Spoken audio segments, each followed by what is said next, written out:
est-elle ou non bénéfique? La conséquence immédiate de la représentation proportionnelle est qu'elle aura tendance à augmenter le nombre de partis. Cela, à première vue, peut sembler souhaitable. Plus de partis signifie plus de choix, plus d'opportunités, moins de rigidité, plus de critiques. Cela signifie aussi une plus grande répartition de l'influence et du pouvoir. Cependant, cette première impression est totalement erronée. L'existence de nombreux partis signifie essentiellement qu'un gouvernement de coalition devient inévitable. Et là, qu'est-ce que ça signifie? Des difficultés dans la formation de tout nouveau gouvernement et dans le maintien d'un gouvernement ensemble pour une durée indéterminée.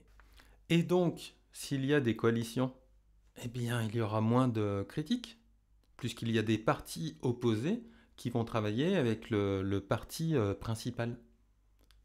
Donc ça, c'est le premier point néfaste. Un second point très néfaste, c'est ce qu'on pourrait appeler la règle de la minorité. Un gouvernement de coalition signifie le plus souvent que les petits partis peuvent exercer une influence disproportionnée. Et souvent, ça peut être très décisif, à la fois sur la formation d'un gouvernement et sur sa démission. Et ainsi de suite sur toutes ces décisions. Plus important que tout, troisième point, cela signifie le déclin de la responsabilité. Car dans un gouvernement de coalition, la responsabilité de tous les partenaires de la coalition est réduite. Donc il n'y a pas quelqu'un qui est responsable, il n'y a personne. S'il y a des erreurs qui sont faites, il y a tellement de monde qu'en fait on ne saura pas d'où elles viennent les erreurs et ce sera plus difficile de les corriger. En conséquence, le jour du scrutin, aucun parti n'est révoqué, aucun n'est condamné. En conséquence, personne ne considère le jour des élections comme un jour du jugement. C'est ça qui est essentiel.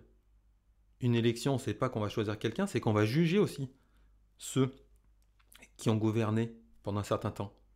L'élection, c'est un jour où le gouvernement responsable doit rendre compte de ses actes et de ses omissions, de ses succès et de ses échecs. Et où une opposition responsable critique ce bilan et explique quelles mesures le gouvernement aura dû prendre et pourquoi. Le jour des élections, ça devrait être un jour de jugement. Comme l'a dit Périclès d'Athènes vers 430 avant Jésus-Christ, bien que seuls quelques-uns puissent être à l'origine d'une politique, nous sommes tous capables de la juger. Bien sûr, c'est vrai, nous pouvons mal juger. Et en fait, nous le faisons souvent, on juge, on se trompe dans nos jugements. Mais si nous avons vécu la période de pouvoir d'un parti et ressenti ses répercussions, nous avons au moins quelques qualités pour juger. C'est vrai qu'il y a très peu de personnes qui sont capables de trouver des solutions politiques, de nouvelles idées politiques, mais on est tous capables de juger une idée politique, surtout si elle a été mise en œuvre. Parce que là, on a pu la vivre. Tout cela suppose que le parti au pouvoir et ses dirigeants étaient entièrement responsables de ce qu'ils faisaient. Ceci, à son tour, présuppose un gouvernement majoritaire. Mais, vous avez compris maintenant, avec la représentation proportionnelle, même dans le cas d'un parti unique gouvernant à la majorité absolue et chassé par une majorité de citoyens désenchantés, le gouvernement ne peut pas être renversé.